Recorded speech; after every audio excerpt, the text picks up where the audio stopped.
ಸ್ನೇಹಿತರೆ, ಒಂದು ಕ್ಷಣ ಯೋಚನೆ ಮಾಡಿ. ನೀವು ತುಂಬಾ ಇಷ್ಟಪಟ್ಟು ಅತ್ಯಂತ ಜವಾಬ್ದಾರಿಯಿಂದ ಒಂದು ಕೆಲಸ ಮಾಡಲು ಕೂರ್ತೀರಾ.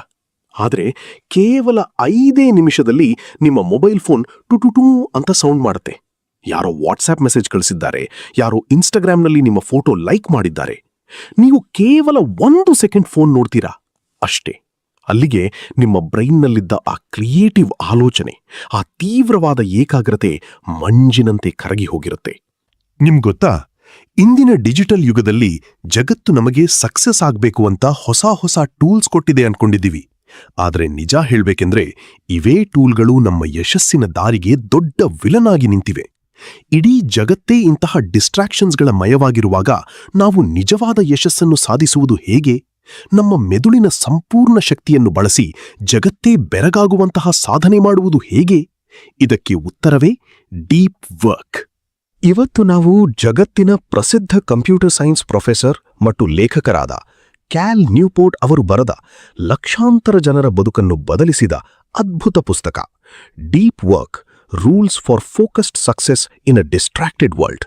ಇದರ ಸಂಪೂರ್ಣ ಆಡಿಯೋ ಬುಕ್ಕನ್ನು ಕನ್ನಡಿಗರಿಗಾಗಿ ಅತ್ಯಂತ ಸರಳವಾಗಿ ಮತ್ತು ಭಾವನಾತ್ಮಕವಾಗಿ ಪ್ರಸ್ತುತಪಡಿಸುತ್ತಿದ್ದೇವೆ. ಬಹಳಷ್ಟು ಜನ ನನ್ನ ಬಳಿ ಕೇಳ್ತಾರೆ, ಸರ್, ನಾನು ದಿನವಿಡೀ ಬ್ಯುಸಿಯಾಗಿರ್ತೀನಿ, ಆದರೆ ಸಂಜೆ ನೋಡಿದ್ರೆ ಯಾವುದೇ ನೆಟ್ಟಗಿನ ಕೆಲಸ ಆಗಿರಲ್ಲ, ಯಾಕೆ ಹೀಗೆ? ಈ ಪ್ರಶ್ನೆಗೆ ಈ ಆಡಿಯೋ ಬುಕ್ನಲ್ಲಿ ಕಣ್ಣಿಗೆ ಕಟ್ಟುವಂತಹ ಉತ್ತರ ಸಿಗಲಿದೆ. ಈ ವಿಡಿಯೋ ಕೇವಲ ಮಾಹಿತಿಯಲ್ಲ, ನಿಮ್ಮ ಯಶಸ್ಸಿನ ಹಾದಿಯನ್ನು ಬದಲಿಸುವ ಒಂದು ದಿವ್ಯೌಷಧ. ಬನ್ನಿ, ಇಂದಿನ ಈ ರೋಮಾಂಚನಕಾರಿ ಜ್ಞಾನದ ಜರ್ನಿಯನ್ನು ಶುರು ಮಾಡೋಣ. ಕಥೆ ಶುರುವಾಗೋದು 1922ರಲ್ಲಿ. ಸ್ವಿಟ್ಜರ್ಲ್ಯಾಂಡ್ನ ಜ್ಯೂರಿಚ್ ಸರೋವರದ ತೀರದಲ್ಲಿ ಬೋಲಿಂಗನ್ ಅನ್ನೋ ಒಂದು ಪುಟ್ಟ ಹಳ್ಳಿ ಇರುತ್ತೆ. ಜಗತ್ತಿನ ಶ್ರೇಷ್ಠ ಸೈಕಿಯಾಟ್ರಿಸ್ಟ್ ಮತ್ತು ಮನಃಶಾಸ್ತ್ರಜ್ಞರಾದ ಕಾರ್ಲ್ ಯುಂಗ್ ಅವರು ಆ ಹಳ್ಳಿಯಲ್ಲಿ ಒಂದು 2 ಅಂತಸ್ತಿನ ಕಲ್ಲಿನ ಮನೆಯನ್ನ ಕಟ್ಟಲು ಶುರು ಮಾಡ್ತಾರೆ.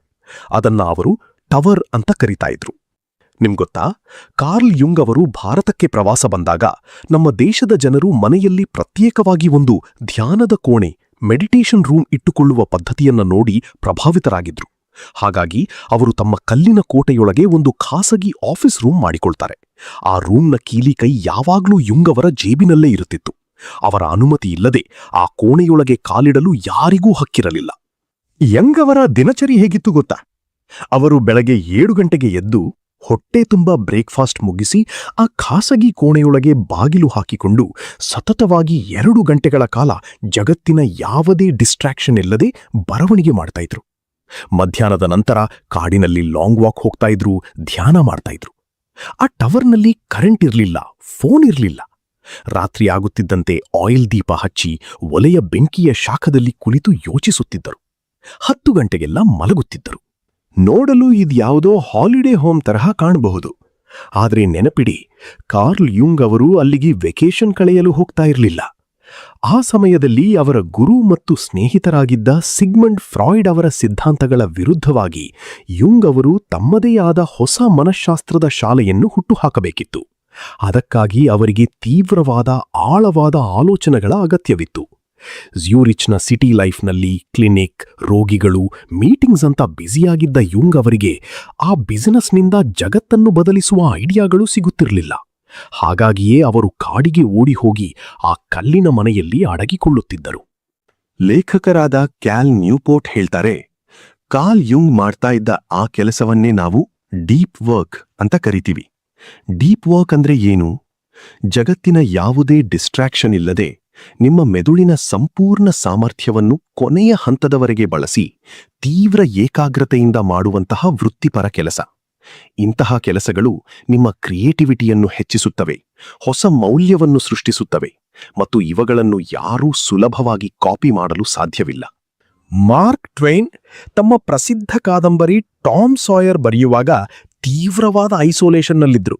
ಅವರ ಮನೆ ಎಷ್ಟು ದೂರ ಇತ್ತೆಂದ್ರೆ ಊಟದ ಸಮಯವಾದಾಗ ಅವರ ಕುಟುಂಬದವರು ಹಾನೂದಿ ಅವರನ್ನ ಕರೆಯಬೇಕಾಗುತ್ತಿತ್ತು.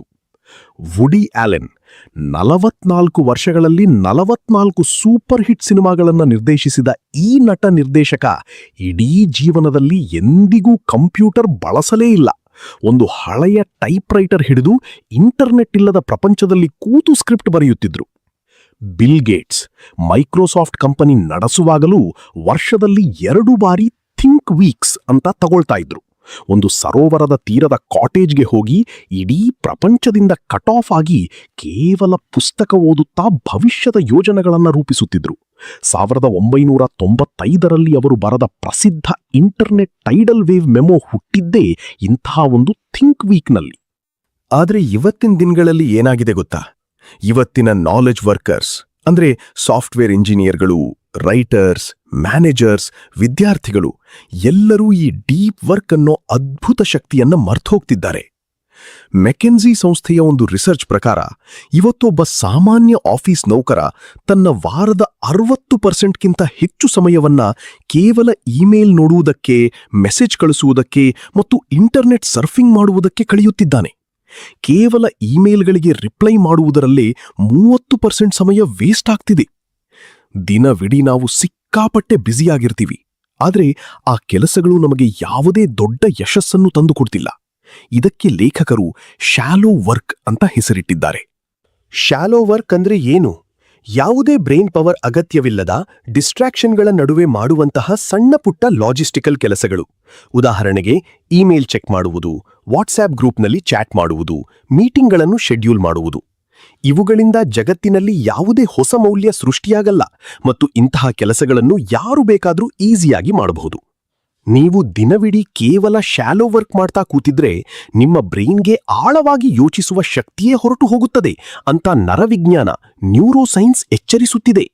ಹಾಗಾದ್ರೆ ಈ ಡಿಸ್ಟ್ರಾಕ್ಟೆಡ್ ಜಗತ್ತಿನಲ್ಲಿ ನಾವು ಹೇಗೆ ಗೆಲ್ಲಬೇಕು? ಕ್ಯಾಲ್ ನ್ಯೂಪೋರ್ಟ್ ಅವರು ಇದನ್ನೇ ಡೀಪ್ ವರ್ಕ್ ಹೈಪೋಥಿಸಿಸ್ ಅಂತ ಕರೀತಾರೆ. ಇಂದಿನ ಇಕಾನಮಿಯಲ್ಲಿ ಆಳವಾಗಿ ಕೆಲಸ ಮಾಡುವ ಶಕ್ತಿ, ಡೀಪ್ ವರ್ಕ್, ದಿನಕ್ಕೆ ಅಪರೂಪವಾಗುತ್ತಿದೆ, ರೇರ್. ಆದರೆ ಅದೇ ಸಮಯದಲ್ಲಿ ಅದರ ಮೌಲ್ಯ ದಿನಕ್ಕೆ ಹೆಚ್ಚಾಗುತ್ತಿದೆ, ವ್ಯಾಲ್ಯೂಬಲ್. ಯಾರು ಈ ಕರೆಯನ್ನು ಅರ್ಥ ಮಾಡಿಕೊಂಡು ತಮ್ಮ ಬದುಕಿನಲ್ಲಿ ಡೀಪ್ ವರ್ಕ್ ರೂಢಿಸಿಕೊಳ್ಳುತ್ತಾರೋ ಅವರು ಮಾತ್ರ ಭವಿಷ್ಯದಲ್ಲಿ ಅದ್ಭುತವಾಗಿ ಯಶಸ್ವಿಯಾಗುತ್ತಾರೆ. ಅಧ್ಯಾಯ 1.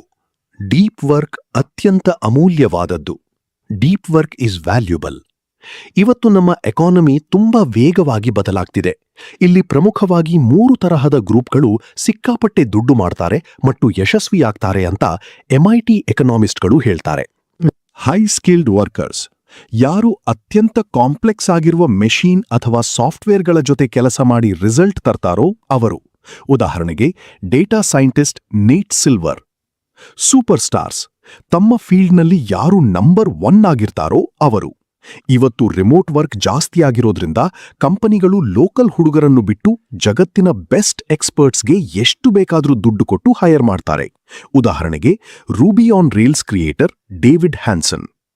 ಓನರ್ಸ್, ಯಾರ ಬಳಿ ದೊಡ್ಡ ಮಟ್ಟದ ಬಂಡವಾಳ, ಕ್ಯಾಪಿಟಲ್ ಇರುತ್ತೋ ಅವರು. ಉದಾಹರಣೆಗೆ ವೆಂಚರ್ ಕ್ಯಾಪಿಟಲಿಸ್ಟ್ ಜಾನ್ ಡೋರ್. ಈಗ ಪ್ರಶ್ನೆ ಏನಂದ್ರೆ, ನಾವು ಓನರ್ ಆಗೋಕೆ ತಕ್ಷಣ ಕೋಟ್ಯಂತರ ರೂಪಾಯಿ ಬಂಡವಾಳ ತರಲು ಸಾಧ್ಯವಿಲ್ಲ. ಆದರೆ ಮೊದಲಿನ 2 ಗ್ರೂಪ್ ಅಂದ್ರೆ ಹೈ ಸ್ಕಿಲ್ಡ್ ವರ್ಕರ್ ಅಥವಾ ಸೂಪರ್ ಸ್ಟಾರ್ ಆಗೋಕೆ ನಮ್ಮ ಕೈಯಲ್ಲಿದೆ. ಅದಕ್ಕೆ ನಮಗೆ ಕೇವಲ 2 ಸಾಮರ್ಥ್ಯಗಳು ಬೇಕು. ಸಾಮರ್ಥ್ಯ 1, ಕಷ್ಟಕರವಾದ ವಿಷಯಗಳನ್ನು ಅತ್ಯಂತ ವೇಗವಾಗಿ ಕಲಿಯುವ ಶಕ್ತಿ, ability to quickly master hard things. ಸಾಮರ್ಥ್ಯ 2, ಎಲೈಟ್ ಲೆವೆಲ್ನಲ್ಲಿ ಅತ್ಯಂತ ವೇಗವಾಗಿ ಮತ್ತು ಕ್ವಾಲಿಟಿಯಾಗಿ ಕೆಲಸವನ್ನು ಪ್ರೊಡ್ಯೂಸ್ ಮಾಡುವ ಶಕ್ತಿ, ability to produce at an elite level. ಸ್ನೇಹಿತರೆ, ಈ 2 ಸಾಮರ್ಥ್ಯಗಳು ನಿಮಗೆ ಸಿಗಬೇಕಾದ್ರೆ ನೀವು ಡೀಪ್ ವರ್ಕ್ ಮಾಡಲೇಬೇಕು. ಅದು ಹೇಗೆ ಅಂತ ಒಂದು ಸಣ್ಣ ಸೈನ್ಸ್ ತಿಳಿಸ್ಕೊಡ್ತೀನಿ ಕೇಳಿ. ನಮ್ಮ ಮೆದುಳಿನಲ್ಲಿ ನ್ಯೂರಾನ್ಗಳಿರುತ್ತವೆ. ನಾವು ಯಾವುದೇ ಒಂದು ಕಷ್ಟವಾದ ವಿಷಯವನ್ನು ತೀವ್ರ ಏಕಾಗ್ರತೆಯಿಂದ ಕಲಿಯುವಾಗ ಆ ನಿರ್ದಿಷ್ಟ ನ್ಯೂರಾನ್ ಸರ್ಕ್ಯೂಟ್ಗಳ ಸುತ್ತ ಮೈಲಿನ್ ಎನ್ನುವ ಒಂದು ಕೊಬ್ಬಿನಂಶದ ಪದರ ಬೆಳೆಯುತ್ತದೆ. ಈ ಮೈಲಿನ್ ಒಂದು ಇನ್ಸುಲೇಟರ್ ತರ ಕೆಲಸ ಮಾಡುತ್ತೆ. ಅದು ಎಷ್ಟು ದಪ್ಪಗಾಗುತ್ತೋ ಅಷ್ಟು ವೇಗವಾಗಿ ಮತ್ತು ಕ್ಲೀನಾಗಿ ನಿಮ್ಮ ಮೆದುಳಿನಲ್ಲಿ ಸಿಗ್ನಲ್ಗಳು ಪಾಸ್ ಆಗ್ತವೆ. ಅಂದ್ರೆ ನೀವು ಆ ಕೆಲಸದಲ್ಲಿ ಅಷ್ಟು ಎಕ್ಸ್ಪರ್ಟ್ ಆಗ್ತೀರಾ. Myelin is directly proportional to intense focus. ಆದರೆ ನೀವು ಓದುವಾಗ ಅಥವಾ ಕೆಲಸ ಮಾಡುವಾಗ ಪಕ್ಕದಲ್ಲೇ ಫೇಸ್ಬುಕ್ ಓಪನ್ ಮಾಡಿಕೊಂಡಿದ್ದರೆ, ವಾಟ್ಸ್ಆಪ್ ನೋಡ್ತಾ ಇದ್ದರೆ ನಿಮ್ಮ ಮೆದುಳಿನಲ್ಲಿ ಒಂದೇ ಬಾರಿಗೆ ಬೇರೆ ಬೇರೆ ಸರ್ಕ್ಯೂಟ್ಗಳು ಫೈರ್ ಆಗ್ತವೆ. ಇದರಿಂದ ಮೈಲಿನ್ ಸರಿಯಾಗಿ ಬಿಲ್ಡ್ ಆಗಲ್ಲ. ಆ ಕಷ್ಟವಾದ ಸಬ್ಜೆಕ್ಟ್ ನಿಮಗೆ ಎಂದಿಗೂ ಅರ್ಥವಾಗುವುದೇ ಇಲ್ಲ. ಅಷ್ಟೇ ಅಲ್ಲ, ನೀವು ಒಂದು ಕೆಲಸದಿಂದ ಇನ್ನೊಂದು ಕೆಲಸಕ್ಕೆ ಪದೇ ಪದೇ ಜಂಪ್ ಆಗ್ತಾ ಇದ್ರೆ ಲಿರಾಯ್ ಎನ್ನುವ ಪ್ರೊಫೆಸರ್ ಕಂಡುಹಿಡಿದ ಒಂದು ಸೈಕಲಾಜಿಕಲ್ ಎಫೆಕ್ಟ್ ನಿಮ್ಮನ್ನು ಕಾಡುತ್ತೆ. ಅದನ್ನ ಅವರು ಅಟೆನ್ಷನ್ ರೆಸಿಡ್ಯೂ ಅಂತ ಕರೀತಾರೆ. ನೀವು ಟಾಸ್ಕ್ ಎ, ಒಂದು ಪ್ರೋಗ್ರಾಮಿಂಗ್ ಅಥವಾ ಅಸೈನ್ಮೆಂಟ್ ಇಂದ ತಕ್ಷಣ task B, mobile email check ಮಾಡುವುದುಗೆ ಶಿಫ್ಟ್ ಆದಾಗ ನಿಮ್ಮ ಅಟೆನ್ಷನ್ ಪೂರ್ತಿಯಾಗಿ ಶಿಫ್ಟ್ ಆಗಲ್ಲ. ನಿಮ್ಮ ಮೆದುಳಿನ ಒಂದು ಭಾಗ ಇನ್ನೂ ಆ ಹಳೆಯ ಕೆಲಸದ ಬಗ್ಗೆಯೇ ಯೋಚಿಸುತ್ತಿರುತ್ತೆ. ಇದರಿಂದ ನಿಮ್ಮ ಹೊಸ ಕೆಲಸದ ಕ್ವಾಲಿಟಿ ಸಂಪೂರ್ಣವಾಗಿ ಹಾಳಾಗುತ್ತೆ.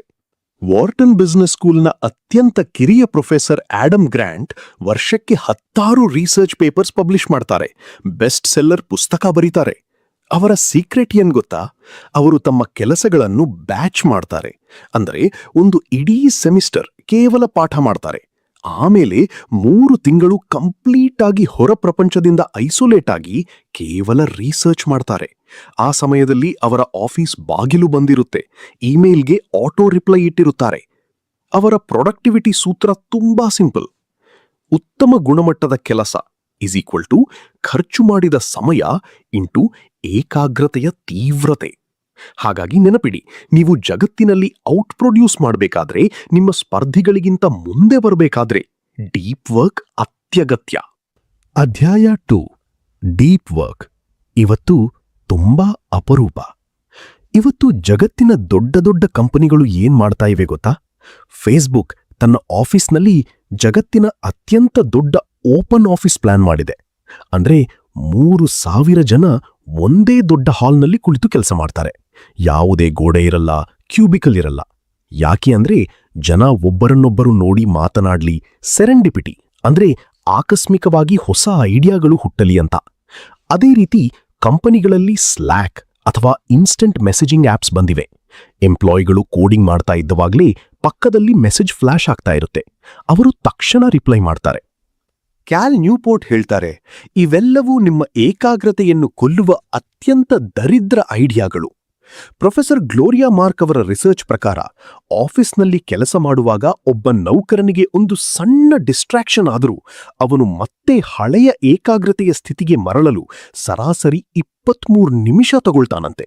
ಹಾಗಾದ್ರೆ ಕಂಪನಿಗಳು ಯಾಕೆ ಇಂಥ ಸಿಸ್ಟಮ್ಗಳನ್ನು ಪ್ರೋತ್ಸಾಹಿಸುತ್ತಿವೆ? ಲೇಖಕರು ಇದಕ್ಕೆ 3 ಕಾರಣಗಳನ್ನು ನೀಡುತ್ತಾರೆ. ಮೊದಲನೇದು ಮೆಟ್ರಿಕ್ ಬ್ಲ್ಯಾಕ್ ಹೋಲ್. ಒಬ್ಬ ವ್ಯಕ್ತಿ ಡೀಪ್ ವರ್ಕ್ ಮಾಡುವುದರಿಂದ ಬಿಸ್ನೆಸ್ಗೆ ಎಷ್ಟು ಲಾಭ ಆಗ್ತಿದೆ ಮತ್ತು ಶಾಲೋ ವರ್ಕ್ನಿಂದ ಎಷ್ಟು ನಷ್ಟ ಆಗ್ತಿದೆ ಅಂತ ಅಳೆಯಲು ಯಾವುದೇ ನಿಖರವಾದ ಮೀಟರ್ ಇಲ್ಲ. ಹಾಗಾಗಿ ಕಂಪನಿಗಳು ಇದರ ಬಗ್ಗೆ ತಲೆಕೆಡಿಸಿಕೊಳ್ಳುತ್ತಿಲ್ಲ.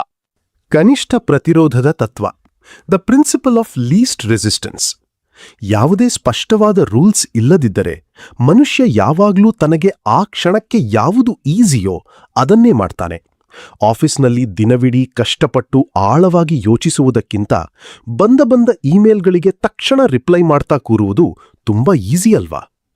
3ನೇದು ಬ್ಯುಸಿನೆಸ್ ಅನ್ನೇ ಪ್ರೊಡಕ್ಟಿವಿಟಿ ಅನ್ಕೊಳ್ಳುವುದು. Business as a proxy for productivity.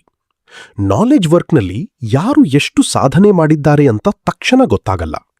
ಅದಕ್ಕೆ ಜನರು ಏನ್ ಮಾಡ್ತಾರೆ ಅಂದ್ರೆ, ನಾನು ದಿನವಿಡೀ ಸಿಕ್ಕಾಪಟ್ಟೆ ಬ್ಯುಸಿಯಾಗಿದ್ದೀನಿ ಅಂತ ತೋರಿಸಿಕೊಳ್ಳಲು ಎಲ್ಲರಿಗೂ ಇಮೇಲ್ ಕಳಿಸುವುದು, ದಿನಕ್ಕೆ 10 ಮೀಟಿಂಗ್ ಅಟೆಂಡ್ ಮಾಡುವುದು ಮಾಡ್ತಾರೆ. ಇದು ಬರೀ ನಟನೆ, ನಿಜವಾದ ಕೆಲಸವಲ್ಲ. ಇನ್ನು ಕೆಲವು ಸಂಸ್ಥೆಗಳು ತಮ್ಮ ಗಂಭೀರವಾದ ಜರ್ನಲಿಸ್ಟ್ಗಳನ್ನು ಕೂಡ ದಿನಕ್ಕೆ 5 ಟ್ವೀಟ್ ಮಾಡಿ ಅಂತ ಪ್ರೆಷರ್ ಮಾಡ್ತಾರೆ. ಸೋಷಿಯಲ್ ಮೀಡಿಯಾ ಅನ್ನೋದು ಇವತ್ತೊಂದು ಕಲ್ಟ್ ಆಗ್ಬಿಟ್ಟಿದೆ. ಇಂಟರ್ನೆಟ್ನಲ್ಲಿ ಏನೋ ಹೊಸದಾಗಿ ಬಂದ್ರೆ ಸಾಕು, ಅದನ್ನ ಬಳಸದಿದ್ದರೆ ನಾವು ಔಟ್ ಆಫ್ ಡೇಟ್ ಆಗ್ಬಿಡ್ತೀವಿ ಅನ್ನೋ ಭಯ ನಮ್ಮನ್ನ ಕಾಡ್ತಾ ಇದೆ. ಆದರೆ ನೆನಪಿಡಿ, ನಿಮ್ಮ ಸುತ್ತಮುತ್ತಲಿನವರೆಲ್ಲ ಈ ಶಾಲೋ ವರ್ಕ್ನ ಜಾಲದಲ್ಲಿ ಸಿಲುಕಿಕೊಂಡಿರುವಾಗ ನೀವು ಮಾತ್ರ ಡೀಪ್ ವರ್ಕ್ ಮಾಡಲು ಕಲಿತರೆ ಇಡೀ ಮಾರ್ಕೆಟ್ನಲ್ಲಿ ನೀವೇ ರಾಜನಾಗಬಹುದು. ಇದು ನಿಮಗಿರುವ ಒಂದು ಬಿಗ್ಗೆಸ್ಟ್ ಎಕನಾಮಿಕ್ ಆಪರ್ಚುನಿಟಿ. ಅಧ್ಯಾಯ 3, ಡೀಪ್ ವರ್ಕ್ ಬದುಕಿಗೆ ಅರ್ಥವನ್ನು ನೀಡುತ್ತದೆ. Deep work is meaningful. ಸ್ನೇಹಿತರೆ, ಈ ಅಧ್ಯಾಯದಲ್ಲಿ ಲೇಖಕರು ತುಂಬಾ ಬ್ಯೂಟಿಫುಲ್ ಆದ ವಿಷಯ ಹೇಳ್ತಾರೆ. ರಿಕ್ ಫರರ್ ಅಂತ ಒಬ್ಬ ಕಮ್ಮಾರ ಇರ್ತಾನೆ. ಅವನು ಹಳೆಯ ಕಾಲದ ವೈಕಿಂಗ್ ಕತ್ತಿಗಳನ್ನು ಕೈಯಿಂದಲೇ ಸುತ್ತಿಗೆಯಿಂದ ಹೊಡೆದು ತಯಾರು ಮಾಡ್ತಾನೆ. ಆ ಕತ್ತಿ ಮಾಡಲು ಸತತ 8 ಗಂಟೆಗಳ ಕಾಲ ಕಾದ ಕಬ್ಬಿಣವನ್ನು ಒಂದೇ ಸಮನೆ ಅತ್ಯಂತ ನಿಖರವಾಗಿ ಹೊಡೆಯಬೇಕು. ಒಂದು ಸಣ್ಣ ತಪ್ಪು ನಿರ್ಧಾರವಾದರೂ ಆ ಇಡೀ ಕತ್ತಿ ಒಡೆದು ಹೋಗುತ್ತೆ. ಆ ಕೆಲಸ ಮಾಡುವಾಗ ರಿಕ್ ಮುಖದಲ್ಲಿ ಒಂದು ದಿವ್ಯವಾದ ಆನಂದ ಇರುತ್ತೆ. ಅವನು ಹೇಳ್ತಾನೆ, ನನಗೆ ಈ ಕತ್ತಿಗಳ ಅಗತ್ಯವಿಲ್ಲ, ಆದರೆ ಅದನ್ನು ಮಾಡುವುದರಲ್ಲಿ ನನಗೆ ಬದುಕಿನ ನಿಜವಾದ ಅರ್ಥ ಸಿಗುತ್ತೆ. ನಮ್ಮ ಪೂರ್ವಜರೆಲ್ಲ ಕೈಯಿಂದ ಕರಕುಶಲ ಕೆಲಸಗಳನ್ನ ಕ್ರಾಫ್ಟ್ಸ್ಮನ್ಶಿಪ್ ಮಾಡುವಾಗ ಬದುಕಿನಲ್ಲಿ ನೆಮ್ಮದಿಯಿಂದ ಇದ್ರಿ. ಆದರೆ ಇವತ್ತಿನ ಕಂಪ್ಯೂಟರ್ ಕೆಲಸದಲ್ಲಿ ಆ ನೆಮ್ಮದಿ ಸಿಗ್ತಿಲ್ಲ. ಯಾಕೆಂದ್ರೆ ಇವತ್ತು ನಮ್ಮ ಕೆಲಸ ಬರೀ ಇಮೇಲ್ ಮತ್ತು ಪ್ರೆಸೆಂಟೇಷನ್ಗಳ ನಡುವೆ ಕಳೆದು ಹೋಗಿದೆ. ಆದರೆ ನರವಿಜ್ಞಾನದ ಪ್ರಕಾರ, ನ್ಯೂರೋಲಾಜಿಕಲ್ ಆರ್ಗ್ಯುಮೆಂಟ್, ವಿನ್ಫ್ರೆಡ್ ಗಲ್ಲಾಹರ್ ಎನ್ನುವ ಲೇಖಕಿ ಒಂದು ಮಾತು ಹೇಳ್ತಾರೆ. ನೀವು ಯಾವುದರ ಮೇಲೆ ಅತಿ ಹೆಚ್ಚು ಗಮನ ಹರಿಸುತ್ತೀರೋ ನಿಮ್ಮ ಪ್ರಪಂಚ ಹಾಗೇ ಬಿಲ್ಡ್ ಆಗತ್ತೆ. ಅವರಿಗೆ ಕ್ಯಾನ್ಸರ್ ಬಂದಾಗ ಅವರು ತಮಗೆ ಬಂದ ಕಾಯಿಲೆಯ ಮೇಲೆ ಗಮನ ಇಡದೆ ಬದುಕಿನ ಒಳ್ಳೆಯ ವಿಷಯಗಳ ಮೇಲೆ, ಉದಾಹರಣೆಗೆ ಸಿನಿಮಾಗಳು, ಸಂಜೆ ವಾಕ್ ಮಾಡುವುದು ಗಮನ ಇಟ್ರು. ಹಾಗಾಗಿ ಆ ಕಷ್ಟದ ದಿನಗಳಲ್ಲೂ ಅವರ ಬದುಕು ಹ್ಯಾಪಿಯಾಗಿತ್ತು. ನಿಮ್ಮ ಆಫೀಸ್ ಲೈಫ್ನಲ್ಲಿ ನೀವು ದಿನವಿಡೀ ಕೇವಲ ನೆಗೆಟಿವ್ ಇಮೇಲ್ಸ್, ಆಫೀಸ್ ಪಾಲಿಟಿಕ್ಸ್, ಸಣ್ಣ ಪುಟ್ಟ ಮೆಸೇಜ್ಗಳ ಮೇಲೆ ಗಮನ ಇಟ್ರೆ ನಿಮ್ಮ ಬ್ರೈನ್ ಅನ್ಹ್ಯಾಪಿಯಾಗಿರುತ್ತೆ. ಅದೇ ನೀವು ದಿನದಲ್ಲಿ 3-4 ಗಂಟೆ ಕಂಪ್ಲೀಟ್ ಆಗಿ ಯಾವುದೋ ಒಂದು ಅದ್ಭುತವಾದ ಕೋಡಿಂಗ್ ಅಥವಾ ಕ್ರಿಯೇಟಿವ್ ಕೆಲಸದಲ್ಲಿ ಮುಳುಗಿ ಹೋದ್ರೆ, ಡೀಪ್ ವರ್ಕ್, ನಿಮ್ಮ ಬ್ರೈನ್ಗೆ ಬೇರೆ ಕೆಟ್ಟ ಆಲೋಚನೆಗಳನ್ನ ಮಾಡಲು ಸಮಯವೇ ಇರಲ್ಲ. ಸೈಕಾಲಜಿಸ್ಟ್ ಮಿಹಾಲಿ ಚಿಕ್ಸೆಂಟ್ಮಿಹಾಲಿ ಅವರು ಕಂಡುಹಿಡಿದ ಫ್ಲೋ ಸ್ಟೇಟ್ ಬಗ್ಗೆ ನೀವು ಕೇಳಿರಬಹುದು. ಮನುಷ್ಯ ಯಾವಾಗ ಅತ್ಯಂತ ಹ್ಯಾಪಿಯಾಗಿ ಇರ್ತಾನೆ ಗೊತ್ತಾ? ಅವನು ಸೋಫಾ ಮೇಲೆ ಮಲಗಿ ಆರಾಮಾಗಿ ಇರುವಾಗಲ್ಲ, ಬದಲಿಗೆ ತನ್ನ ಸಾಮರ್ಥ್ಯವನ್ನ ಮೀರಿ ಒಂದು ಕಷ್ಟವಾದ ಆದರೆ ಇಷ್ಟವಾದ ಕೆಲಸದಲ್ಲಿ ಸಂಪೂರ್ಣವಾಗಿ ಮರೆತು ಹೋಗುವಂತೆ ತೊಡಗಿಸಿಕೊಂಡಾಗ ಮಾತ್ರ ಅವನಿಗೆ ಪರಮಾನಂದ ಸಿಗತ್ತೆ. ಅದನ್ನೇ ಫ್ಲೋ ಅಂತ ಕರೀತಾರೆ. ಡೀಪ್ ವರ್ಕ್ ಅಂದ್ರೆ ಬೇರೇನೂ ಅಲ್ಲ, ಅದು ನಿಮ್ಮನ್ನು ಆ ಫ್ಲೋ ಸ್ಟೇಟ್ಗೆ ಕರೆದುಕೊಂಡು ಹೋಗುವ ಒಂದು ದಾರಿ. ಕಂಪ್ಯೂಟರ್ ಪ್ರೋಗ್ರಾಮಿಂಗ್ ಇರಲಿ, ಕಥೆ ಬರೆಯೋದಿರಲಿ ಅಥವಾ ಓದುವುದೇ ಇರಲಿ, ನಿಮ್ಮ ಕೆಲಸವನ್ನು ನೀವು ಒಂದು ಕಲೆ ತರಹ ಗೌರವಿಸಿ ಆಳವಾಗಿ ಮಾಡಿದರೆ ನಿಮ್ಮ ಬದುಕು ಅತ್ಯಂತ ಅರ್ಥಪೂರ್ಣವಾಗುತ್ತದೆ. ಪಾರ್ಟ್ 2, ದ ರೂಲ್ಸ್, ನಿಯಮಗಳು, ಸಾಧನೆಯ ಹಾದಿ. ಬಹಳಷ್ಟು ಜನ ಹೇಳ್ತಾರೆ, ಸರ್, ಇವತ್ತಿನಿಂದ ನಾನು ದಿನಕ್ಕೆ 5 ಗಂಟೆ ಡೀಪ್ ವರ್ಕ್ ಮಾಡ್ತೀನಿ ಅಂತ. ಆದ್ರೆ ನೆನಪಿಡಿ, ನಮ್ಮ ವಿಲ್ ಪವರ್ ಅಂದ್ರೆ ಇಚ್ಛಾಶಕ್ತಿ ಅನ್ನೋದು ಒಂದು ಬ್ಯಾಟರಿ ತರಹ. ಅದು ದಿನ ಕಳೆಯುತ್ತಿದ್ದಂತೆ ಖಾಲಿ ಆಗ್ತಾ ಹೋಗುತ್ತೆ. ನೀವು ಬರೀ ಒಳ್ಳೆಯ ನಿರ್ಧಾರದಿಂದ ಡೀಪ್ ವರ್ಕ್ ಮಾಡಲು ಸಾಧ್ಯವಿಲ್ಲ. ಅದಕ್ಕೆ ನಿಮ್ಮ ಬದುಕಿನಲ್ಲಿ ಕೆಲವು ಕಟ್ಟುನಿಟ್ಟಾದ ರೂಲ್ಸ್ ಮತ್ತು ರಿಚುವಲ್ಸ್ ಇಟ್ಕೊಳ್ಬೇಕು. ಲೇಖಕರು ನಮಗೆ 4 ಪ್ರಮುಖ ನಿಯಮಗಳನ್ನು ಕೊಟ್ಟಿದ್ದಾರೆ. ರೂಲ್ 1, ವರ್ಕ್ ಡೀಪ್ಲಿ, ಆಳವಾಗಿ ಕೆಲಸ ಮಾಡಿ. Work deeply. ನೀವು ನಿಮ್ಮ ಲೈಫ್ಗೆ ಸೂಟ್ ಆಗುವ ಒಂದು ಡೆಪ್ತ್ ಫಿಲಾಸಫಿಯನ್ನ ಆಯ್ಕೆ ಮಾಡ್ಕೊಳ್ಬೇಕು. ಲೇಖಕರು 4 ತರಹದ ಫಿಲಾಸಫಿಗಳನ್ನ ಹೇಳ್ತಾರೆ. ಮೊನಾಸ್ಟಿಕ್ ಫಿಲಾಸಫಿ, ಇದು ಸನ್ಯಾಸಿಗಳ ತರಹ ಬದುಕುವುದು. ಇಡೀ ಪ್ರಪಂಚದಿಂದ ಕಂಪ್ಲೀಟ್ ಆಗಿ ಕಟ್ ಆಫ್ ಆಗುವುದು.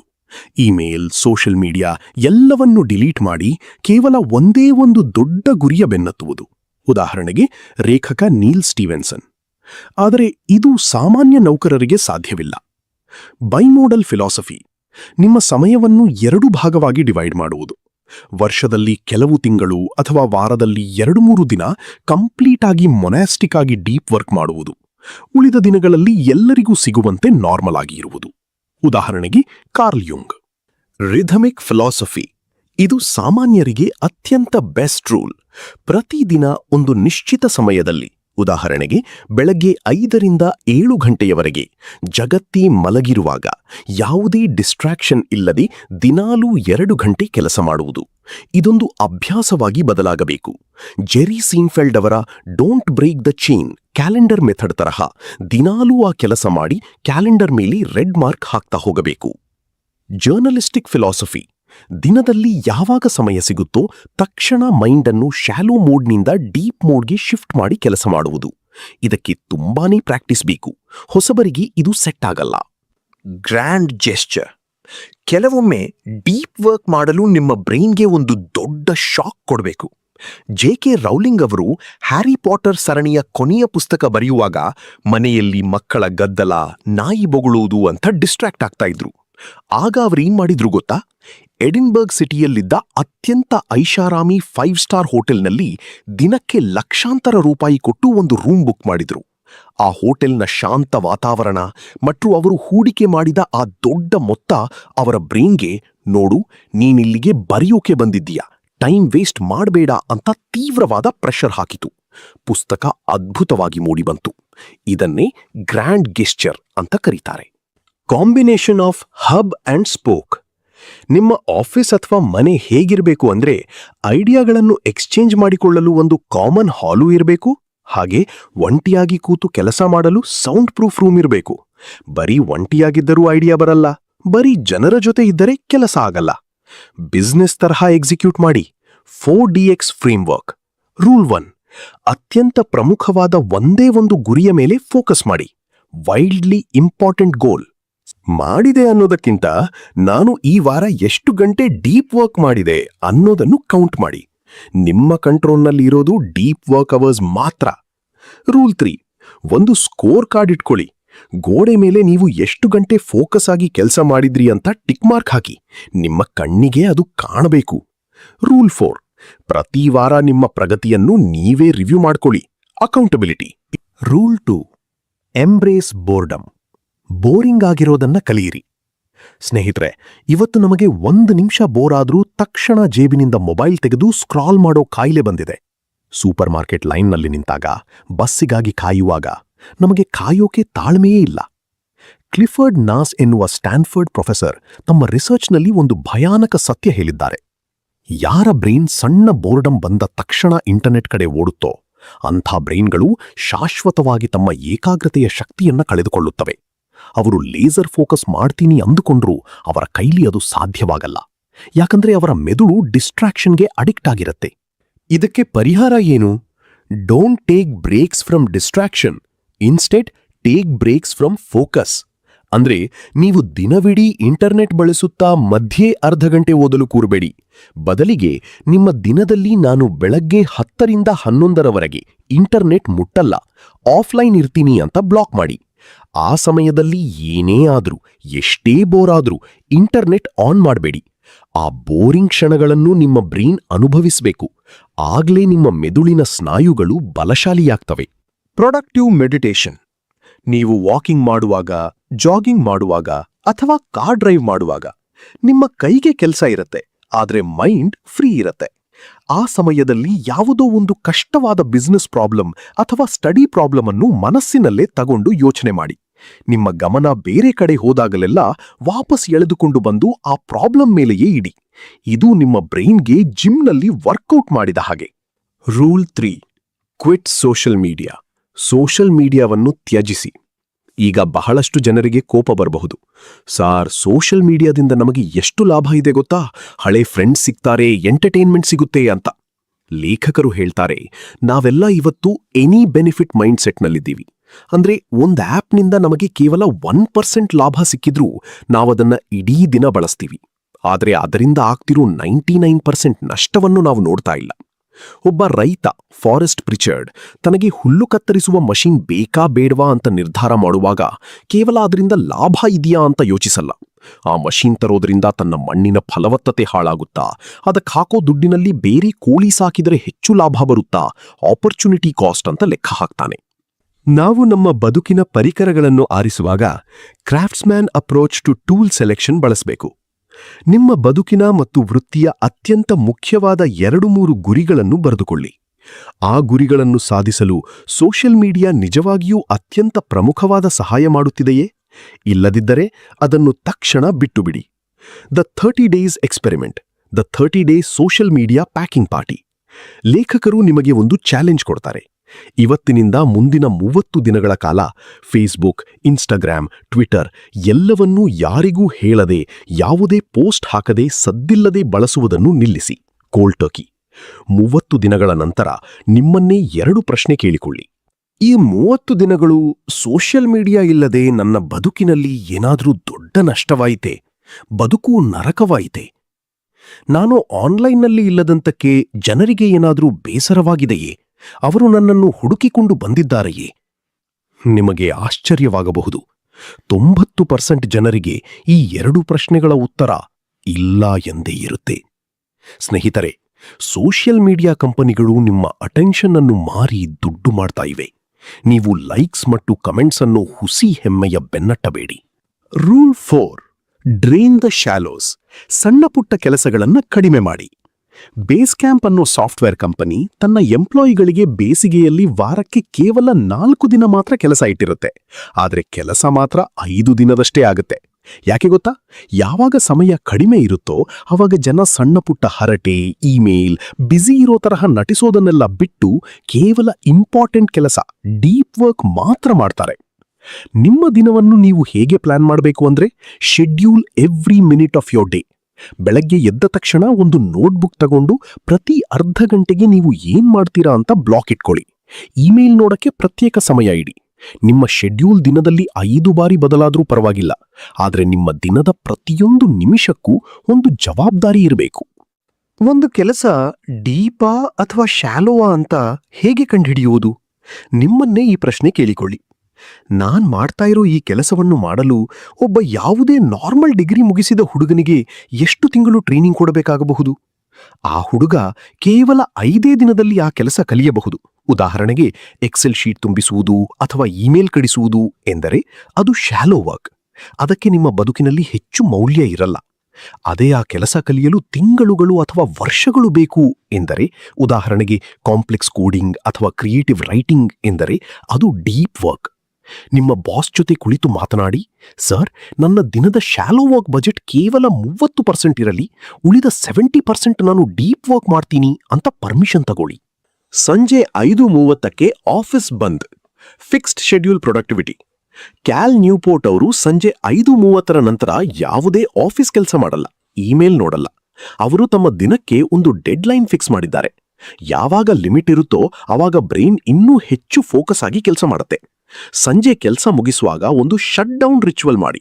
ನಿಮ್ಮ ಎಲ್ಲಾ ಅಪೂರ್ಣ ಕೆಲಸಗಳನ್ನು ಒಂದು ಲಿಸ್ಟಿನಲ್ಲಿ ಬರೆದು ನಾಳೆ ಬೆಳಗ್ಗೆ ಇದನ್ನು ಹೇಗೆ ಮಾಡಬೇಕು ಅಂತ ಒಂದು ಪ್ಲಾನ್ ಮಾಡಿ ಜೋರಾಗಿ ಮಿಗಿಲಾಗಿ ಹೇಳಿ, shut down complete, shut down complete. ಯಾವಾಗ ನೀವು ಈ ರೀತಿ ಬ್ರೈನ್ಗೆ ಸಿಗ್ನಲ್ ಕೊಡ್ತೀರೋ ಆವಾಗ ಝೈಗರ್ನಿಕ್ ಎಫೆಕ್ಟ್ ಅಂದ್ರೆ ಅಪೂರ್ಣ ಕೆಲಸಗಳು ನಿಮ್ಮ ಮನಸ್ಸನ್ನು ಕಾಡುವುದು ನಿಲ್ಲುತ್ತದೆ. ನಿಮ್ಮ ಸಂಜೆ ನಿಮ್ಮ ಕುಟುಂಬದ ಜೊತೆ ಅತ್ಯಂತ ನೆಮ್ಮದಿಯಿಂದ ಕಳೆಯಬಹುದು. ಸ್ನೇಹಿತರೆ, ಬಿಲ್ ಗೇಟ್ಸ್ ಅವರು ಕೇವಲ ಒಂದೇ ಒಂದು ಸೆಮಿಸ್ಟರ್ನಲ್ಲಿ ಮೈಕ್ರೋಸಾಫ್ಟ್ ಅನ್ನೋ ಇಡೀ ಜಗತ್ತನ್ನೇ ಆಳುವ ಕಂಪನಿಯನ್ನು ಕಟ್ಟಲು ಸಾಧ್ಯವಾಗಿದ್ದು ಅವರ ಈ ಪ್ರೀಟರ್ ನ್ಯಾಚುರಲ್ ಡೀಪ್ ವರ್ಕ್ ಸಾಮರ್ಥ್ಯದಿಂದ ಮಾತ್ರ. ಇಡೀ ಜಗತ್ತು ಇವತ್ತು ಡಿಸ್ಟ್ರಾಕ್ಷನ್ ಎಂಬ ಆಳವಾದ ಪ್ರಪಾತಕ್ಕೆ ಬಿದ್ದಿದೆ. ಜನರಿಗೆ ಪುಸ್ತಕ ಓದಲು ಆಗುತ್ತಿಲ್ಲ, ನೆಮ್ಮದಿಯಿಂದ ಅರ್ಧ ಗಂಟೆ ಕೂರಲು ಆಗುತ್ತಿಲ್ಲ. ಇಂತಹ ಸಮಯದಲ್ಲಿ ನೀವೆದ್ದು ನಿಂತು ಈ ಸೋಷಿಯಲ್ ಮೀಡಿಯಾ ಮತ್ತು ಶಾಲೋ ವರ್ಕ್ನ ಜಾಲದಿಂದ ಹೊರಬಂದು ನಿಮ್ಮದೇ ಆದ ಒಂದು ಬೌಲಿಂಗನ್ ಟವರ್ ಅನ್ನು ಮನಸ್ಸಿನಲ್ಲೇ ನಿರ್ಮಿಸಿಕೊಂಡರೆ ನಿಮ್ಮ ಯಶಸ್ಸನ್ನು ತಡೆಯಲು ಈ ಜಗತ್ತಿನಲ್ಲಿ ಯಾರಿಂದಲೂ ಸಾಧ್ಯವಿಲ್ಲ. ಕ್ಯಾಲ್ ನ್ಯೂಪೋರ್ಟ್ ಅವರ ಈ ಮಾತು ನೆನಪಿರಲಿ, a deep life is a good life. ಆಳವಾದ ಬದುಕೆ ಅತ್ಯಂತ ಶ್ರೇಷ್ಠವಾದ ಬದುಕು. ನಿಮಗೆ ಈ ಆಡಿಯೋ ಬುಕ್ನಲ್ಲಿ ಯಾವ ನಿಯಮ ಅತ್ಯಂತ ಹೆಚ್ಚು ಇಷ್ಟವಾಯಿತು? ನಿಮ್ಮ ಬದುಕಿನಲ್ಲಿ ಇಂದಿನ ದಿನ ನೀವು ಯಾವ ಬದಲಾವಣೆ ಮಾಡಿಕೊಳ್ಳಲಿದ್ದೀರಾ? ದಯವಿಟ್ಟು ಈಗಲೇ ಕೆಳಗೆ ಕಾಮೆಂಟ್ ಮಾಡಿ ತಿಳಿಸಿ. ನಿಮ್ಮ ಗೆಳೆಯರು ಅಥವಾ ಕುಟುಂಬದಲ್ಲಿ ಯಾರು ಮೊಬೈಲ್ಗೆ ತುಂಬಾ ಅಡಿಕ್ಟ್ ಆಗಿದ್ದಾರೋ, ಯಾರಿಗೆ ಲೈಫ್ನಲ್ಲಿ ಫೋಕಸ್ ಇಲ್ವೋ ಅವರಿಗೆ ಈ ವಿಡಿಯೋವನ್ನು ಈಗಲೇ ಶೇರ್ ಮಾಡಿ. ಕ್ಯಾಲ್ ನ್ಯೂಪೋರ್ಟ್ ಅವರ ಈ ಮಾತು ನೆನಪಿರಲಿ, a deep life is a good life. ಆಳವಾದ ಬದುಕೆ ಅತ್ಯಂತ ಶ್ರೇಷ್ಠವಾದ ಬದುಕು. ನಿಮಗೆ ಈ ಆಡಿಯೋ ಬುಕ್ನಲ್ಲಿ ಯಾವ ನಿಯಮ ಅತ್ಯಂತ ಹೆಚ್ಚು ಇಷ್ಟವಾಯಿತು? ನಿಮ್ಮ ಬದುಕಿನಲ್ಲಿ ಇಂದಿನಿಂದ ನೀವು ಯಾವ ಬದಲಾವಣೆ ಮಾಡಿಕೊಳ್ಳಲಿದ್ದೀರಾ? ದಯವಿಟ್ಟು ಈಗಲೇ ಕೆಳಗೆ ಕಮೆಂಟ್ ಮಾಡಿ ತಿಳಿಸಿ. ನಿಮ್ಮ ಗೆಳೆಯರು ಅಥವಾ ಕುಟುಂಬದಲ್ಲಿ ಯಾರು ಮೊಬೈಲ್ಗೆ ತುಂಬಾ ಅಡಿಕ್ಟ್ ಆಗಿದ್ದಾರೋ, ಯಾರಿಗೆ ಲೈಫ್ನಲ್ಲಿ ಫೋಕಸ್ ಇಲ್ವೋ ಅವರಿಗೆ ಈ ವಿಡಿಯೋವನ್ನು ಈಗಲೇ ಶೇರ್ ಮಾಡಿ. ಮತ್ತೊಂದು ಅದ್ಭುತ ಲೈಫ್ ಚೇಂಜಿಂಗ್ ಆಡಿಯೋ ಬುಕ್ನೊಂದಿಗೆ ಮತ್ತೆ ಸಿಗೋಣ. ಅಲ್ಲಿವರೆಗೆ ನೆನಪಿರ್ಲಿ, ಕಲಿಯುವುದನ್ನು ನಿಲ್ಲಿಸಬೇಡಿ, ಸಾಧಿಸುವುದನ್ನು ಬಿಡಬೇಡಿ. ಧನ್ಯವಾದಗಳು. ಜೈ ಕರ್ನಾಟಕ ಮಾತೆ.